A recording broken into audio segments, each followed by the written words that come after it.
Mrs. B, right? Might as well.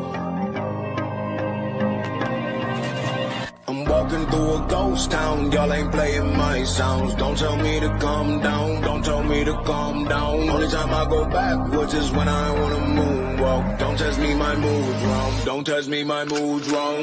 We are who we say that we are. You were lost in the stars, and it's all from the start. Never running no pace, never on the right page. But we still read that book, and we still run that race. Ay, Mississippi Racer riding out, no shortcuts, no time for that. Mississippi Racer riding out till the wheels fall off, I'm driving that. Mississippi Racer riding out, we'll stop burning, strike the match. Mississippi Racer riding out, red light, green light, red light, good night. Ay, red light, green light, red light, good night. Red light, green light, red light, good night. Red light, green light, red light, good night. Red light, green light, red light, good night. Time to chill, don't sweat it. What's up, everyone? It's time for victory, but it's time for Birds Deep. We will dissect this mess. I don't think there's any other way to describe it. Maybe there is more in harsh terms, but first let's go with the introductions. To my right, we got Mr. Cool McCain from Eagles Elite Podcast every Wednesday nights. And so many other places. And so many other places.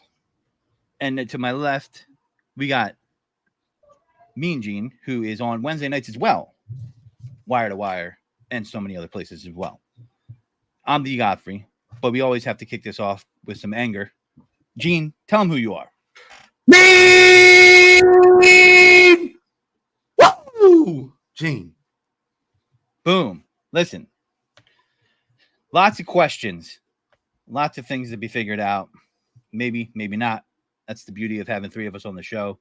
Most likely, at least two or three of us have a different opinion. It's rare we all agree at the same time on the same thing, and that's what makes a show interesting. You don't want to see a bunch of guys in a circle jerk saying like, "Hey, yeah, you're right, you're right, you're right." I don't want to see a bunch of guys in a circle jerk, period. Yeah. Well, Right. that too. Agreed. No Diddy. But sometimes we do agree. I think we're going to have a little... There's a lot of Diddy. Yeah, I think we're going to have a lot more in common on this show than usual. So let's crack this turd. We might as well just get right into the grades because, we know what's coming. Do we want to do defense, offense, or Jalen first? Who do we want to expose first? I'm just here so I don't get fined. You don't? It Okay. doesn't matter to me. Let's go with the defense first. Can we include special teams with defense? No. You We can can't- include whatever you want, sir. So special teams is an overall coaching grade, I would assume. Yes. It doesn't. Okay. It doesn't change my grade at all. Okay. Nope, doesn't Well, change let's my go. view. Let's go defense first. Cool. Why don't you kick us off with the festivities this week? F. You stank. That was disgusting. Piss on you all. The only three people that I will say had a decent game: Quinyon Mitchell, Zach Bond. Actually, I think it's only two people. No, Reed Blankenship. He did have a decent game. Sorry. Okay. But F. Even when you included they had a decent game. F. Matter of fact, F minus. F minus. Okay. I mean, I can't disagree with you there.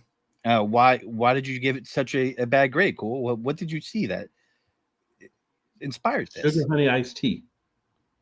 Okay. At play calling, at execution, at tackling, at desire, at will, everything. Yeah. Yeah. Can't argue with you there. What about you, Gene? I gave them an F minus. Okay. Well, why do you? Man, you're not even saying anything. And Gene loves to talk. So Well, I'll be clear when I say this, right? Mhm. When you have a situation where they open up the game, touchdown, you're out gained 254 yards to 0 in the first quarter and a half of an NFL game. When Baker Mayfield is dissecting you like prime Tom Brady, you get an F minus. with the deflated ball. With the deflated ball. Well, I felt deflated after that 14 point lead. Yeah, I feel the same way. F minus. There's just so much so wrong. And I think with Baker, I don't think it's hard. He's not the second coming of Joe Montana. You just have to kind of, give him a rush, get him off his spot, not let him feel comfortable. First, he was throwing at will, and it just was a quick 14-0. I knew at that point we were pretty much in deep, deep trouble. Okay. And I just didn't see anything really positive coming from the defensive side of the ball, from coaching, from playing, it's the block field goal, but we said that's on a different category. But nothing really. The tackling was poor. Avonte Maddox whiffed. That was pretty bad. There's just so many things here. And, makes me want to bring up questions, because we're really stating the obvious here when we're giving these bad grades and saying how bad it was. So let's dive into a few questions, if you will, about how do we move forward, right? What do we do with this? And I have a few questions, listen, is it the Fangio defense? Is it scheme, lack of adjustments in the scheme, or personnel? Like, what do we think it is? Is it a lack of talent? These are questions, not necessarily my thoughts that I'm proposing to everybody on the panel here and maybe in the audience. What do you think, Gene? I think that the overall team has a poor mentality, and I think that it's not a scheme thing as much as it is a mentality thing. They went into that football game without Lane, without AJ, without Devontae. They went down 7-0 on the first drive. They went 3 and out again. They went down 14-0, and they mailed it in. And there was a lot of guys that mailed it in. And if you have 30% of your team, 20% of your team, 15% of your team quitting, that's too much. Business decisions were made. Missed tackles. We have 15 missed tackles in the football game. Tackling is not a can they do it. These are NFL players. This is a will to do it. The organization has issues as far as their overall want to. So it was pathetic, and I seen it coming a mile away. Yeah. What about you, Cole? Do you concur? Gene said a lot of the correct things. Pretty much, we can talk about scheme or any of that, but don't you talk to me about scheme or coaching on the defensive side of the ball when they mailed it in. That was one of the most disappointing performances I've ever seen as an Eagles fan. And not because they were outplayed, because there's been games where we played our hardest and the other team was just better. Yep. We played this game like it was the playoff game against them last year on the defensive side of the ball. Matter of fact, we looked even worse than that. And that's a disappointing thing for me. You can't coach a guy who's given up. You can't coach a guy who doesn't have any testicular fortitude.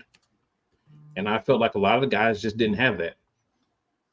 I'd like to speak on one guy in particular, but I'm sure we will later. I call him DRD. I'm sure everybody else calls him Darius Slay. But definitely have some things to say about one of our quote-unquote captains. The one thing I will say now is that patch needs to come off of his jersey because he's not a captain. Do you think he's more concerned about his podcast than he is the game? I'd rather you put that patch on Quinyon Mitchell than Darius Slay. I'd rather you put it on Keely Ringo or Isaiah Rodgers, who ain't even playing right now, than put it on Darius Slay. I feel like Quinyon didn't have a terrible game. I saw him make a few plays. If I'm trying to pick a positive out of it, but I don't want to pick a positive. I don't want a positive from this game. I want to acknowledge the truth of it. Maybe Darius Slay is more worried about his podcast. Well, we could get into that later, but yeah, I agree with you guys. Lack of a will to win, a lack of pride, nailed it in. I didn't see people, going into this season, there were some leadership questions on the defensive side with Fletcher Cox retiring, with Jason Kelce. He's on the offense, obviously. That's a different topic. And you got BG there, great leader, but the man can only do so much. And I don't know. Huff did get on the stat sheet. Wow, I didn't know that. I must have missed it. I must have been like choking. So, yeah. Darius Slay, not happy with him. And I just think he's more concerned about stuff that's not really pertinent to the team itself. I think his head is elsewhere. I don't think he's a good leader. You know what I mean? And I've never really felt like warm and fuzzy about him being a leader, but okay. It's becoming more of an eyesore as things get negative. So, I don't think it's scheme either. And I feel like if it's a veteran doing this, why don't we just put in the young players? You know what I mean? And I think that comes down to the coaching, as we'll go later on in the grades. But like, if you don't want to be on the field, put someone that wants to be on the field on there. I mean, if they're mailing it in, like, sit them. Put the third string in. I don't care. What stat sheet did he get a tackle? Or are you talking about a sack? I must have missed a sack. No, I got tackled. That's the joke. It's joke. He's laughing because yeah. I didn't see. It's a joke, bro. They got it. He got on the stat sheet because he got one tackle on the edge on a run play. He sealed the edge on a run play. I was proud of him for it. Well, yeah. Put him on the back of the milk carton. So we're gonna grade this offense next. Gene, I'll start you off on the offense. I gave the offense. Well, so we're giving the offensive scheme and the play calling, right? Coaching, not Jalen Hurts, right? Yeah, Jalen Hurts is a separate. I give the offense scheme and play calling a D-. Okay. And I'll just be very clear when I say this. I don't care what the situation is, and I know that the Bucs came out in a 6-2, and they were committed to making sure Saquon Barkley didn't run the football, and they put pressure on Jalen Hurts. I understand that. It does not mean three drives into the game, Saquon Barkley had one carry. That's not how you. I don't care if you got to come out with 2-3. They played the game with 2-3 tight ends the whole time. And what is your scheme? What is your game plan all week? If you're running out Jack Stoll and Grant Calcaterra, why is Jalen Hurts not throwing the ball to the wide receivers that are on the field? And don't tell me they're not open, because I watched the All-22, and I'm telling you right now, Paris Campbell's open. Jahan Dotson is open. These guys you don't have to watch the All-22. You can watch the regular broadcast to see those guys open. He doesn't trust his wide receivers, and I don't know what they're doing all week in practice. Jalen, you have to throw your ball to the wide receivers. They completed more balls to Jack Stoll. Like, is this serious? Jack Stoll? And that's a game plan thing. That's a coaching thing. D-. You have to run the ball to Saquon Barkley. And listen, if you're going to play 3 tight ends, Goddard, Stoll, Calcaterra, just run, line up in goal line. Every play they play is 6-2 and run the ball. Yeah. I'd rather that than the bullshit I watched. Yeah, I'm down with it. Cool. What say you? F. You failed. You failed Jalen. You failed Saquon. You failed the fans. You failed each other. You failed everybody. F. You stunk at the play calling. There is not a game where Saquon Barkley should ever have under 17 carries. I don't give a hot monkey's nuts if we're up by 7 touchdowns or down by 7 touchdowns. The man is explosive if he gets the touches, but it can't be explosive if he's not getting the ball. Oh, and by the way, there's 2 other guys that play running back that you have on the roster. One I call Kenneth Gainwell and Will Shipley. Perfect opportunity in a game that was pretty much out of hand the whole time to at least get those guys in and see what they can do. But what do we do instead of any of that? What do? We're just going to throw the ball 40 times with a dual threat quarterback. Because that makes sense. That's how you win games. You freaking idiots. Yeah. I just want to ask you guys a question, and just for fun. Defensively, and I get it. I understand. I'll say this every week. I'm not going to keep saying it, but the end-all be-all isn't PFF. However, anyone want to guess the lowest graded Eagles defensive player on PFF? Well, Huff got tackles, so it's probably not him. Slay? I'm going to say Maddox. Not Slay. Slay was graded 5th. I'm going to say Maddox. Maddox is 15th out of 21 graded players. Wow. I'll give you a hint. He's the guy with the biggest mouth on the team. He was CJ my second GJ. choice. He was my second choice. Yeah, CJ Gardner Johnson, lowest grade, had a 42 grade. because he did get burnt. He got burnt. He was burnt toast that whole game. Burnt toast the whole Reminds me of game. Ballberry last year. He had a 25.3 grade in tackling.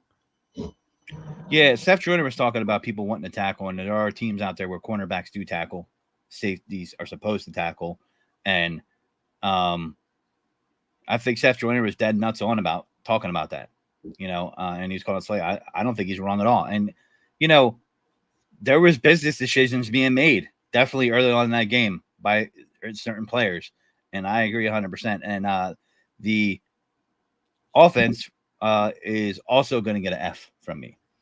I think we're all pretty there. F and D minus is in the same neighborhood. Yeah. Give me that above that. Gene just wanted to give the D. So, but I listen. Like the same joke every week. It's still not funny. It's supposed to be subtle. When you bring it up, it's not. It's supposed to slide in. Checker Fred allowed 10 pressures in the game. Checker Fred. Yeah. I mean, listen, the Eagles don't have a good record without Lane Johnson, but that's not an excuse. Other teams have injuries. I didn't like the game plan. I do agree about getting more touches to Saquon. The drop by Goddard early on was a killer drop. The overthrow when Hurts had Saquon wide open in the first drive. That hurt. That hurt. Yep. Mm-hmm. He threw that 5 seconds too late and way out of bounds. We'll talk more about what I'm going to say about Jalen Hurts when we bring up a laner shoe. However, I agree with Cool and like, hey, let's not have the dual threat quarterback pass 40 times, right? Like, I do feel that he has to evolve and adapt as a quarterback, but I do feel that they're trying to make him something he's not. And I don't think I don't know if he's capable of the type of pass game this offense seems that they want him to have. I'm not saying he can't pass, but like, dude's got a lot of turnovers. And we're going back to last year and this year. Well, see, I got to stop there. I hear this argument all the time, and either we're going to count everything from last year or we're going to shut the F up about last year.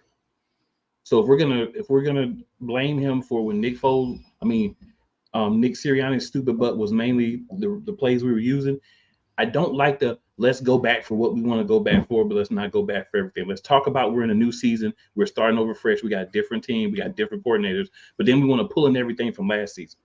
But that the last season's present because of the start we've had. It's not. I mean, we don't have the same coordinators. We have the same coach. Players. It's not. I'm tired of hearing about last season. Talk to me about what we're doing 2-2 this year. I don't want to hear how we're 10-2 in the last 11 games, but half of them were when the team gave up as a whole. Didn't we say that this game reminded us of last year's game against the Bucs in the playoffs? Defensively, it did. It didn't remind me of the regular season game against the Bucs when we beat their butt last year, but no one wants to talk about that one because that doesn't have we're 10-2 in the last, we're 2-10 in the last 12 games. Crap. I don't care about last year. Talk to me about what we're going to do to fix this year. Why do we keep talking about last year? I mean, you kind of did bring it up. I mean, you did. You brought it up that their defense looked like the Bucs playoff game last year. I get what Godfrey's saying when he says that. Now, granted, going back to last year's regular season, I get it. I understand it's a different team. And you're right. It is a different team. And we do have to make that decision of whether we want to look at it through a scale of, is it Sirianni's team or is it the coordinator's team? But I will say this. I want to repeat, I wish he was fired in the offseason because you basically cut his balls off. And now you have two coordinators in there that are running the offense and the defense, and they don't communicate well with each other because the style and stylistically, you brought up something earlier in the show, Godfrey, where you talk about Vic Fangio adapting.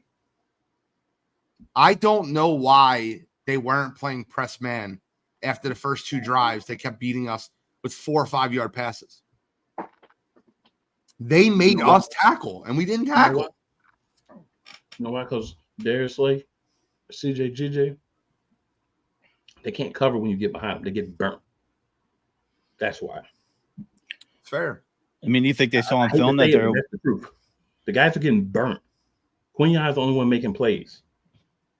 And Reed makes some of the plays, but he's not in there to cover like that, right? That's not his Cooper thing. DeJean time then. Well, Cooper DeJean needs to go into the slot because we need to get that dude out of the game. Maddox. We need to either move Quinion to the side that Slay is on and put Isaiah Rodgers in, or put Isaiah Rodgers in where Slay is at.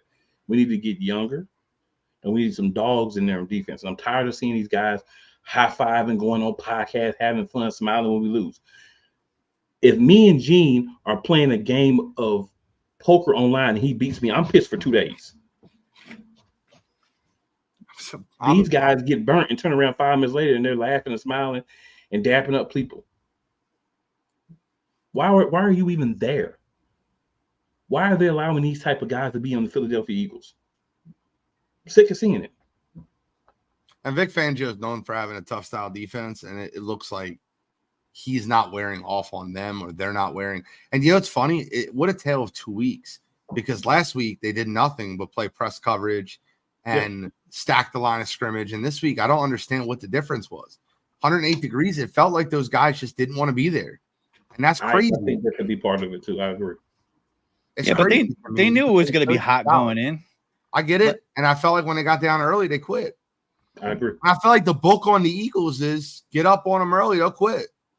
And unfortunately, or they're not a fundamentally sound team. They're making us look like the Cowboys, because that's what you do to the Cowboys. Yeah, I mean, I give the Cowboys credit. At least they try to fight to come back. They finally fought, right?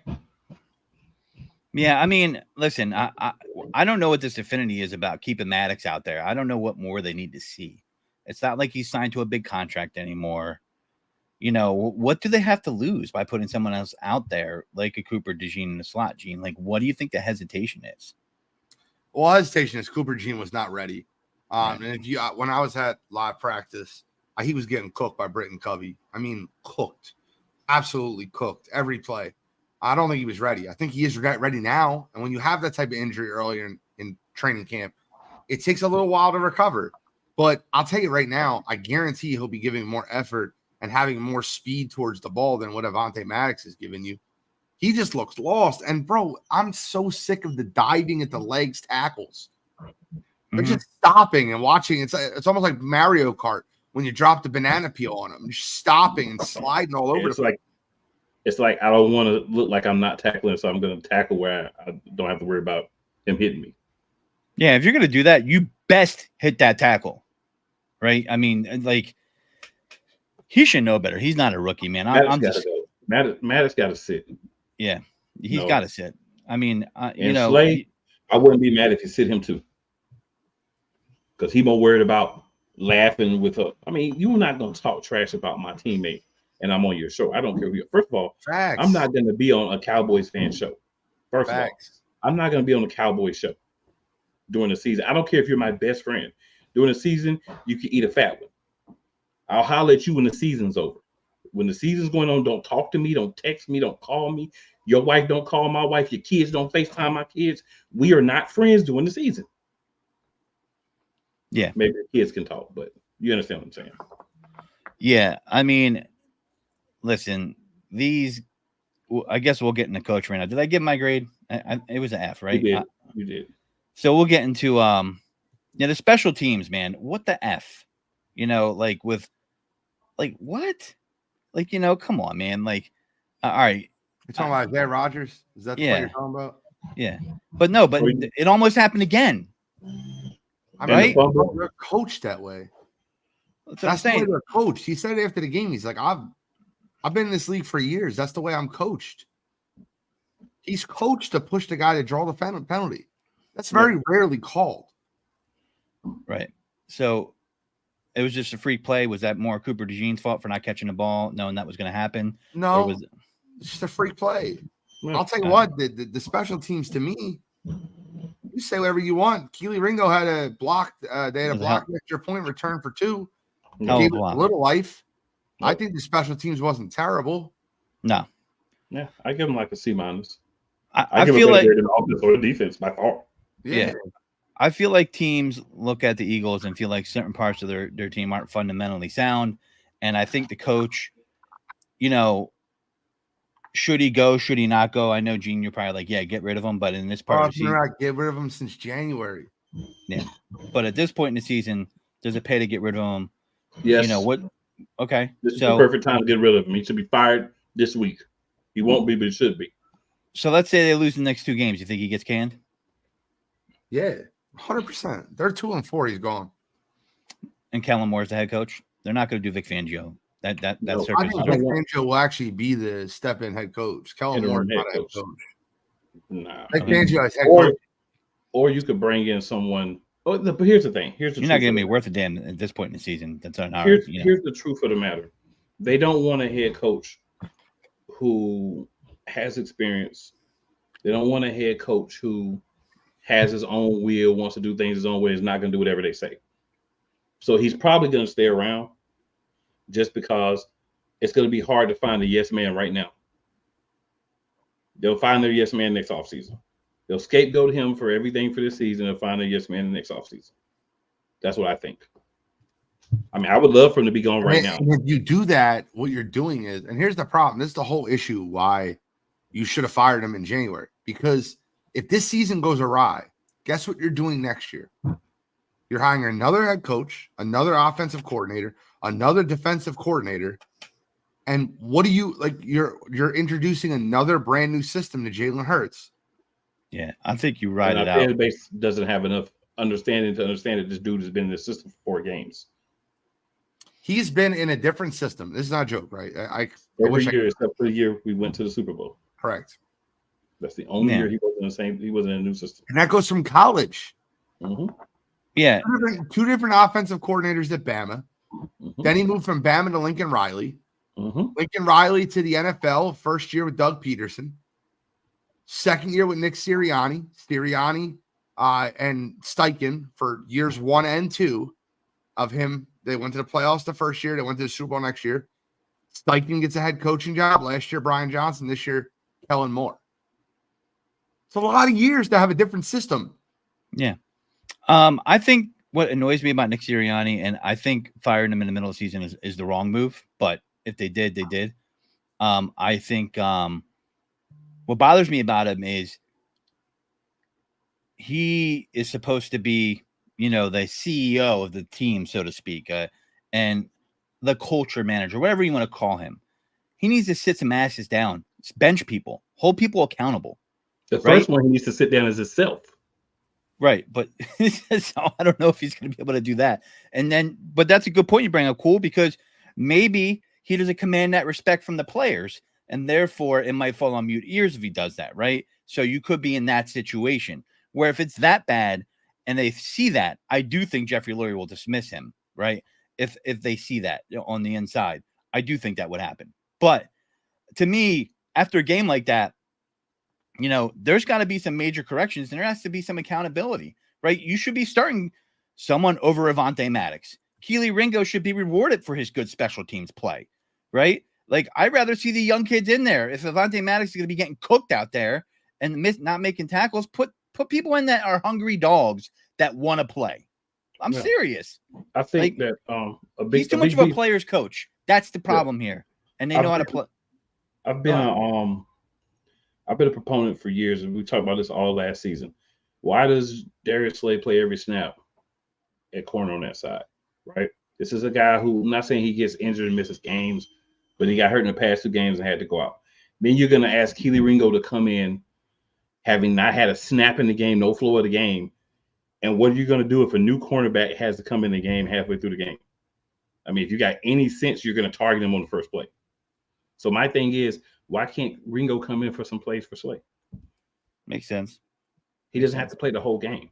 I don't see nothing. If something happens, or you decide you need to bench him or move him later on, you've got a guy and you've seen what he can do on the actual field.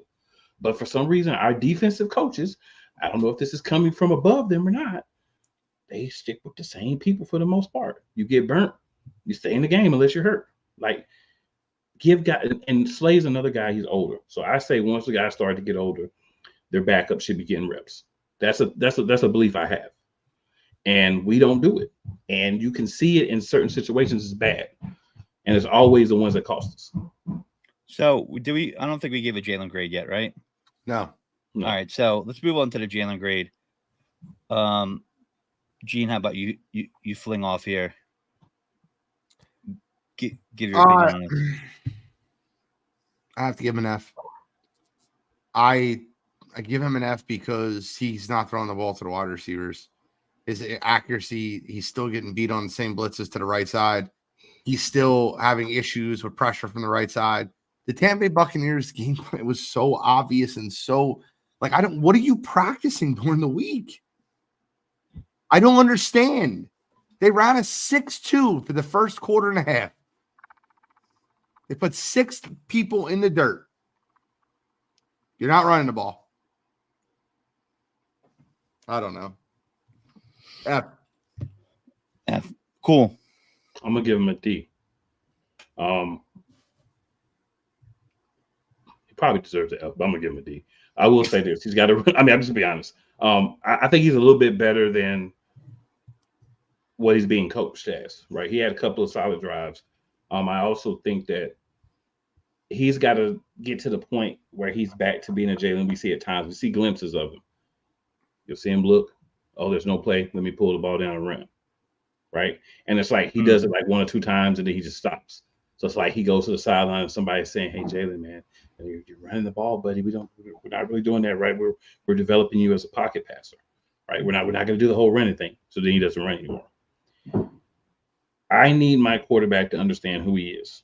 And if you see this, Jalen, all I'm asking you to do, take the plays that are there.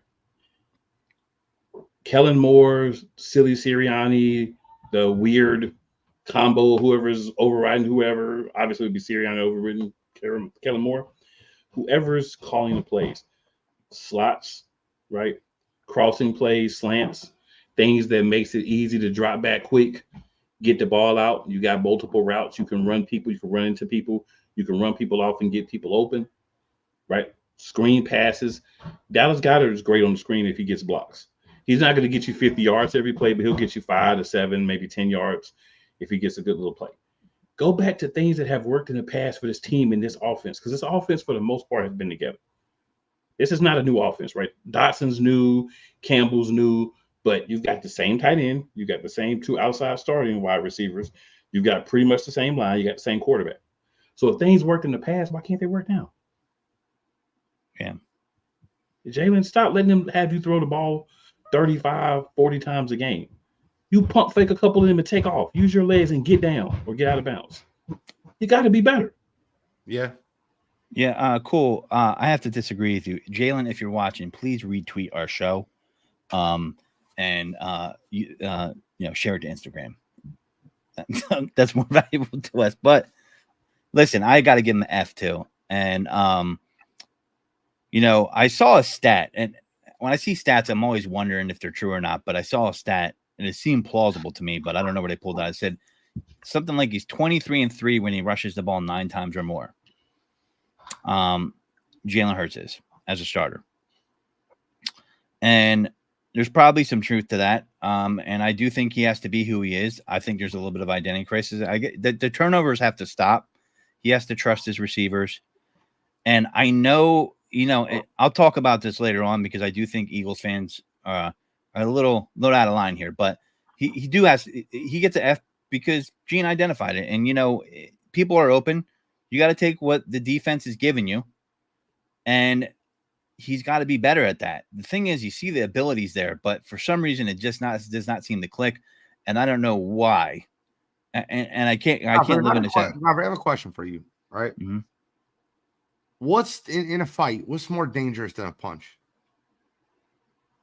A kick, a counter punch, in any type of fight. And I'll tell you right now, the guy that's leading with the jab isn't trying to hurt you.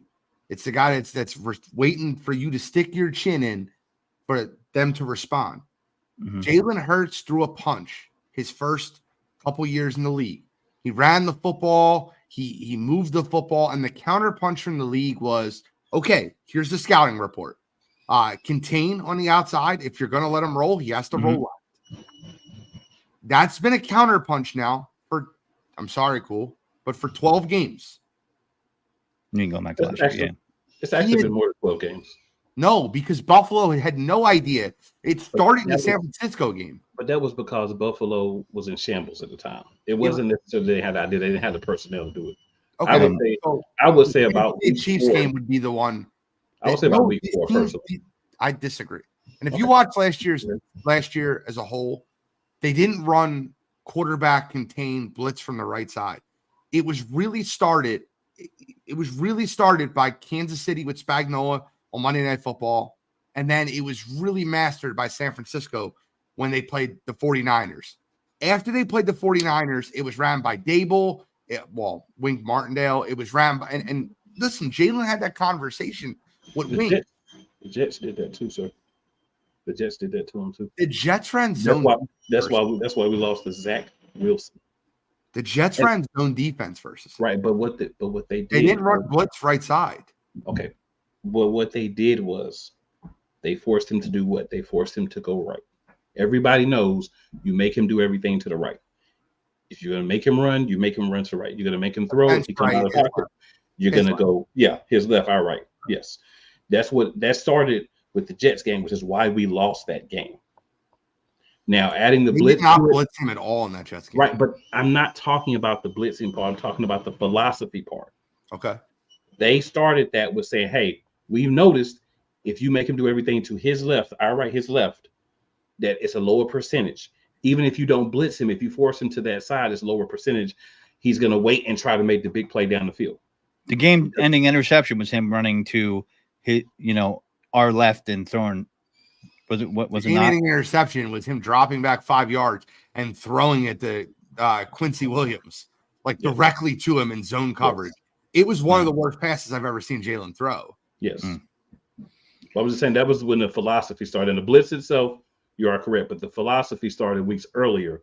They just capitalized upon it to change it to the blitz because you could beat him if you just force him to the side until he learns how to say, okay, once I go to the side, if I know I'm not a strong thrower, I'm gonna pump fake and I'm gonna take off. It was so bad watching Christian McCaffrey break down the Eagles offense on Monday Night Football. He was literally telling you what they were gonna do. Yep. Every play. So and we see some of that this year because they're still the idiot is still meddling in offense. He's got to get out. It's like insanity, though. And until Jalen Hurts can respond or block the counterpunch, which is the make him roll left, contain quarterback, the Eagles' offense is just going to be what it is. Right. So you turn around and hand the ball off more. You give him less opportunities. You want to cut down his interceptions, you get less attempts. Less attempts, less interceptions. But you're masking the issue. And you're right. That's what you have to do to win games this year. You got to do to win games. Still masking the issue. Yeah. At the end of the day, he's got to go. I said this yesterday. Jalen Hurts this offseason has to go find him a quarterback guru, like he did the year before we went to the Super Bowl, and say, hey, I know you've been watching me. Help me. That's what he has to do. Yeah. He has to take it upon himself to say if I want to reach the next level or not. And not, sit in press conferences, we got to be better. You think he has it, though, bro? Do you think he has it? He hasn't found the right one because he still has the same problem. I'm asking, does he have it in him to do that? Do you think it's in him? I know he's done it at least once. Okay, but a lot of people that say it with a sense that he did it kind of hitting teams with the blind side. Shane Steichen kind of really helped that hit the blind side for you. Put the blinders on. Nobody really knew what was coming that year to Jalen Hurts. And a lot of people compare it to 2017 Carson Wentz. A lot of people didn't know what was coming. And when the league adjusted to these quarterbacks, they did not adjust. So my question is, do they have it?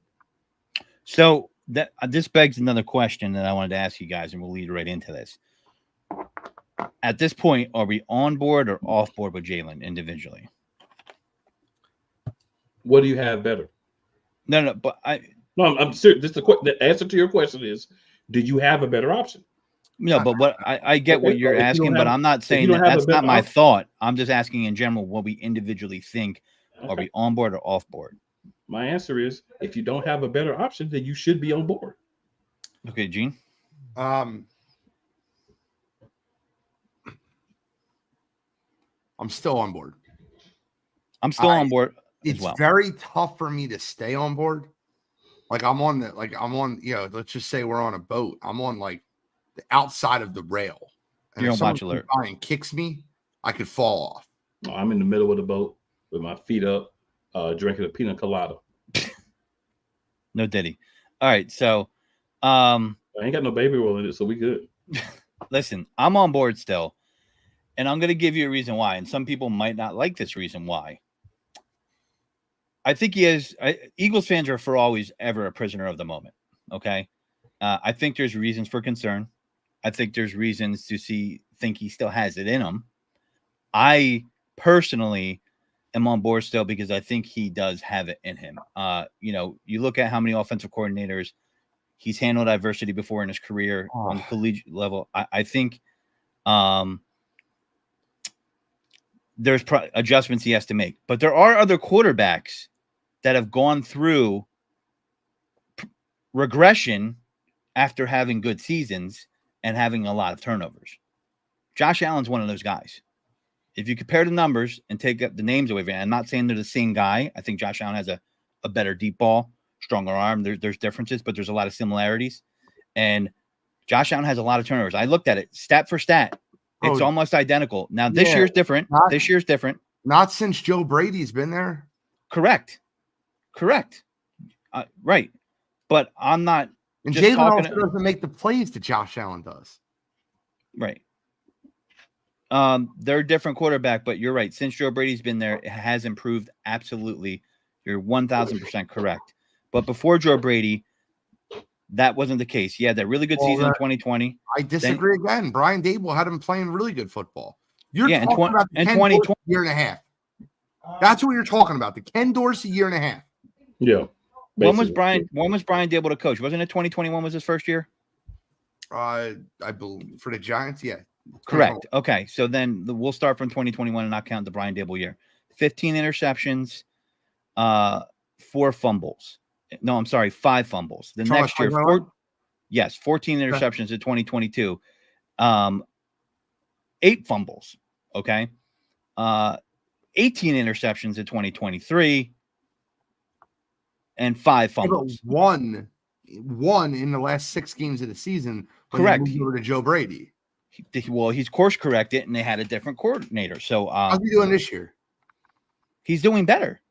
And what is it? How many interceptions? 1.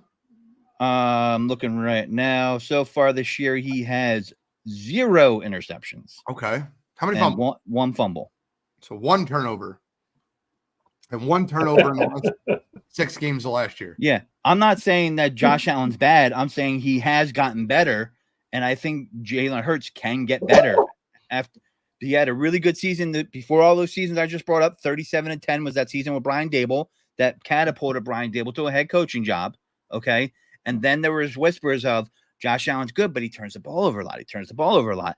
And then halfway through the season, what did they start doing? Running the ball more, not having to pass as much. Right. And then look what happened to the Bills when they got behind early and they got obviously their defense is very, very, very down. And then he had to start passing the ball. And lo and behold, it doesn't look good. Right. And so my point is that I do think there's hope for Jalen Hurts based off that progression right there. I do think there's hope. I don't know if it's going to be Kellen Moore. I don't know who it's going to be. Really, I can't tell you who's going to be the coach next year. There might not be any of these guys that are on the team at this point. Who the hell knows? Vic will probably be there because whoever they bring in as head coach. Because here's the thing. I think Vic will be there. I think you're right about that. They're going to bring in a guy that they can control. That's what Philadelphia does. Fangio wants to retire here too. Yeah, he's from Dunmore, PA. He's a PA guy. He wants to retire here. I'm telling you, Vic will be here. You're absolutely right. And anybody coming in that's a head coach, unless it's someone really, really high profile, isn't going to look at Vic Fangio and be like, yeah, I don't want him as my D coordinator. Yeah, but the problem with that is, bro, Vic Fangio is better get more effort out of that defense. You can't. I agree. 15 missed tackles and expect to keep your job. That's an effort thing. That's I a agree. real thing. 100%. If a team doesn't rebound in the NBA, what do we say? Oh, it's an effort thing. It better not continue. I mean, I agree 100%. I'm gonna say this about Jalen. We do have to take those things into account. What I'd also say is, especially in a game where he doesn't have his top 3 wide receivers. I understand he overthrew some guys, but you only get a week of practice with a lot of those guys, right? John Ross just got off the practice squad. Campbell only played the week before a little bit. Dotson played a little bit the week before. So I think there's a lot of, Jalen Hurts this and he overthrew this, he overthrew that. That's true, but it was to a lot of guys who he doesn't have the same camaraderie with. Now, should he not worry about what number it is and just throw the ball? Absolutely. That's something he's got to work on and develop. But at the same time, when you have a lot of backups and that's who you have to throw to, missing passes is going to happen. That's the coordinator or whoever the heck is calling plays or this dual play calling, whatever they're doing. It's up to them to say, we know the situation. We got to run the ball more. And they didn't do that to help him. That's the biggest issue. Can I ask you a question, Cool? Sure. And I mean this when I say it, right? And I don't know the answer. This isn't like a rhetorical question. This isn't me asking for a lead. If a defense, and this happened with Kansas City twice now against Baltimore. Mm-hmm. Kansas City ran a front in which it's basically like you're told when you see that front, don't run into that front because they're stacked against the run. Mm-hmm. When Tampa Bay stacked against the run and they're running a 6-2, do you still run into that front? A couple of times. You try some misdirection. You got John Ross back there. He's fast. Try end around. Do something besides ask your quarterback to drop back and throw the ball 40-some times. Like, come on. Like, I get what you're saying. He threw it 30 times. It was 18-30. And you're right. He definitely I'm threw exaggerating. I'm exaggerating. No, I get it. It's fine. I get what you're saying. But my question is, we're telling our quarterback to not run a play call that dictates what the defense is giving them. Well, there's a lot of times, too, when he's in the pocket, right? Because I consider him a runner, too. So when he's in the pocket and the pocket breaks down and he has lanes and he doesn't go, those are run plays that we're not doing. Okay. I consider those run plays, too. I don't like called runs. And I think I've said this before, but just for clarification purposes, I don't like called runs for my quarterback unless it's like the brotherly shove, tush push, whatever you want to call it. Other than that, I would prefer that you take the opportunities that are there because you're not setting up for the run. The defense is not setting up to stop you. You run the ball until they have to say, hey, you know what? This dude keeps running the ball. So there's something we need to do. We need to put a spy on Jalen Hurts that takes someone else out of the secondary. Now you get more guys, have more room to make plays. I just wish I'd seen a little bit more creativity in the play calling. Like, I don't, maybe a trick play, maybe something where you're lamenting that for what? Since we've been lamenting that since what you call it left. Well, I get it, but I think a way to really stop a 6-2 type style defense is you have all those guys at the line of scrimmage, and you said it right with the misdirection, but like, man, a wide receiver pass, like a screen pass to a wide receiver who throws the football. I know a reverse, getting everybody running one way, running the other. A flea flicker will work. Just being able to have some creativity in the offense. So Cool. You were saying that like he's not comfortable throwing to his current receivers outside of AJ Brown. I'm guessing Devontae Smith. He actually developed a real good thing with Kofi before he got hurt. He was throwing him the ball at a high rate. I'm saying the guys that he has right now that are out there, you can tell he doesn't have the same level of comfort. You also have to understand the way the receivers run. Yeah, but should he be able to get past that? Shouldn't he be able to get past that? In a week? That's not the question, though. I don't think in a week you can get past that when you don't have, because you're not playing games with these guys, right? This is not the starting 3 that we expected to see. So what I'm saying is, if Jahan Dotson is running the ball down the field in AJ Brown's position, you're loose to loft that ball up. And let's be honest, half of the throws that AJ Brown catches that AJ Brown makes are not great throws. He's just athletic enough and good enough to go get the ball, whether he should be able to or not. A lot of the Devontae Smith passes out of the slot from the other side, they're not the best thrown balls. That's why he doesn't get yacked. He might get 10 yards, drag his feet, and get out because he has to make a spectacular catch. So you're saying they're trust throws because he knows that they're going to go get him. To an extent, what I'm really saying is his accuracy has never been the greatest 100% of the time. So when you've got guys that you have that rapport with, if I throw this ball at this spot, this is where they like it. Now, he may not be able to get yards after it if it's not accurate, but they're still going to make the catch. With Jahan Dotson, maybe not, right? Paris Campbell, maybe not. John Ross, maybe not. So but shouldn't they have a scheme set up for that? Like, yo, coach, I don't know if I'm comfortable doing this play with this guy. Maybe we should have something set up where we can audible to a run in a situation where I don't see a coverage I like. Or we could do he can't just be dead in the water if he sees something, right? I'm not disagreeing with that, but maybe they didn't put that in. I would assume. That's glaring. I mean, I'm not saying that they shouldn't. I feel like every time you're playing against a team, there should be a run play as one of your audibles. Like if you have 3 audibles or 4 audibles on your wrist, one of them should be a run play. I mean, everybody should be able to run that run play out of the current formation. I think a big thing is if you're doing a pass play, you got everybody split out wide, right? You got one back in the backfield. If you audible to a running play and then everybody compacts, you're audible into a running play. If you audible and stay in the same formation and you're audible to a running play, that running back be able to get the ball and do something with it, especially a guy like Saquon Barkley who can break anything. Yeah, I think the problem is we need to be more unique. Like Gene's saying, I get what Gene's saying. Be more unique. We have to start showing people, hey, we'll do something outside of the box on you. We're not just going to try to run the ball with you up the middle or outside, throw the ball deep, maybe a pass or 2 in the middle, and then I haven't seen a wildcat. I haven't seen a weighted line. I haven't seen like an uneven line, being able to put like an extra tackle on the left side. Big people push around little people. Something. Mm-hmm. I agree. Something. So would it be safe to say that a lot of people were talking about his pocket awareness wasn't good and things of that nature during the game and after the game? It wasn't. It wasn't. And I agree it wasn't, right? It wasn't. But, we're talking about his comfortability and trust. Would it be safe or to question his comfortability and trust with Lane Johnson not there, right? I mean, it's been well documented. Run the ball. Mm-hmm. If you feel like you don't have as much time because Lane Johnson's not there, a couple of reads, they're not there, run the ball. Don't sit in the pocket and pump fake and then let them catch you for a fumble. Yeah. Run the ball. Yeah. It's for me, I'm still on board with Jalen, but it's definitely on I'm watching. I'm on watch alert. I'm glad you're on board, brother. I'm glad you're on board. I thought I wasn't gonna be? No, I think the players love Sirianni, and I disagree with this. I think that's the biggest issue.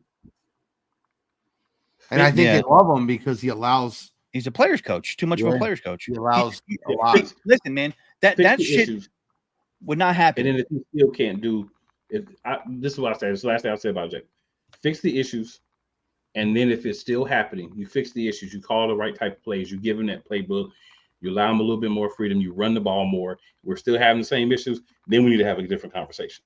Yeah. This is the age in the NFL. Like back in the day when you watch football, a quarterback would come in and be like, he doesn't fit the system. Throw him out. That's not football anymore. You curtail your system to your quarterback. And that hasn't been done since. Correct. And that's old school football. That's not how football works these days.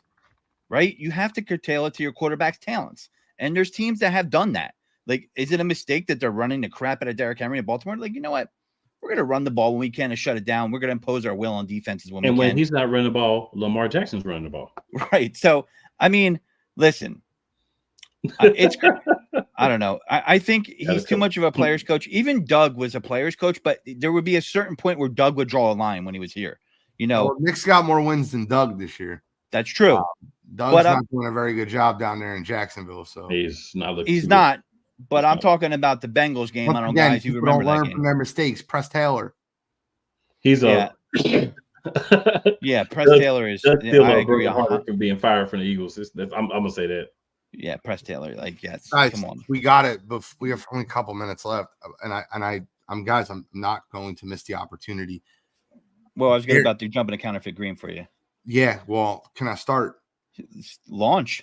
I am not in this modern day NFL where we have Darius Slay posting his stats after a game on Twitter about how great his career has been, and then going on Micah Parsons' podcast, a guy that was just in a Twitter battle with your teammate. And you hop on his podcast, and then that topic, bro, even if you hopped on that podcast, that's so bad. You don't tell him beforehand, like, dude, that topic does not get brought up. Do not bring that topic up on this unless you're apologizing. Then they bring up the topic, and he laughs, and he says, and this is a direct quote, he said, he talks a lot, so he's got to back it up. Now, I mean, you could relate that he backs it up with his play, or he talks a lot, so he better not back it up. That's not a captain. That's not my captain. That's not who I want to wear a C. Take it off. That's not a leader. Leaders don't go fraternizing with the enemy. Bro, I'm not kidding with you. I don't care how stupid this sounds. I have a guy on my softball team, a guy that plays for me on softball. He gets pissed off if our team is joking around with the other team during the game. He goes, joke around before the game, joke around after. Don't joke around with them in the middle of the game. Don't talk to them. I'm kind of the same way. And that's softball. This is professional football in which you get paid millions of dollars. It's not funny. You posting your stats online of what you did throughout your career, you've been a great cornerback throughout your career. You're not great right now. As a matter of fact, a rookie's a lot better than you this year. The time's starting to go. The time is up. The time is now. You can't see me. I'll just piggyback what you say, because that was going to be my counterfeit green as well. I have a feeling Cool was going to be going into that direction as well. I could be wrong. But to me, you know, I like to listen to what a lot of people have to say that are former players on that subject, right? What they would do in the locker room if that went down. And I was listening to Hugh Douglas, and he was like, I would have a problem with him. I would have a big problem with him. You know what I mean? And, you know, he should have a problem with him. CJ should have a problem with him. Okay. And the veteran leadership in that locker room should have a problem with Darius Slay about doing that, because that is dog shit captainship. 1000%. Like, you're coming off a loss. You're back there like it's a country club, you know, showing your resume. You know what your resume doesn't have? A championship. Okay. Cool. You have to leave that loser mentality in Detroit where you were at before. Because this shit's not allowed here. Like, that fans are going to get on you when you want to puff your feathers in Philadelphia when you're not the shit. Okay. You got burned against the Falcons like a rookie for the game-winning touchdown, like a rookie. And then you want to, after a loss that was awful, where you got blown out. I saw someone put in the comments, and I don't know how true it is. They said Barkley canceled media events because he didn't think it was appropriate after the loss. I don't know if you guys know if that's true or not, but if Barkley did that, good on him. Maybe he should be, you know, stepping up more as a leader. And I have a feeling he is and will be, because that, to me, it's inexcusable, man. Like, that, dude, like, that's, and this is where Sirianni has not my vote of confidence. He needs to say something to him about that type of shit. Imagine if he did that on a Bill Belichick team. In fact, he probably would have been benched already if he's on a Bill Belichick team, to be honest. He would have never been put on the Bill Belichick team. My counterfeit green is very simple. My counterfeit green is the Philadelphia Eagles, the players and the coaches. Y'all were counterfeit green this past week. That was not the Philadelphia Eagles team that I know that I support. Y'all were counterfeit. That's my counterfeit green. All right, well, gentlemen, it was another good show, Birds Deep. Any final thoughts? 6:59. We are at time. Any final thoughts? You can't say the weather was a reason for you playing poorly if you knew it was going to be fucking hot. They quit. Yeah. Follow me on Facebook, all my social medias. And if you go to that little link below, you can see all the places that you can find me. Appreciate you tuning in. Appreciate you guys tuning in to Birds Deep this week. We'll be on Sideline to Sideline in just 10 minutes, breaking down the NFL action, breaking down the Thursday night football game. Appreciate you guys, and Godfrey closes out. This is Cool, Gene, and the Godfrey not saying goodbye, just saying take it Birds Deep. No, did he?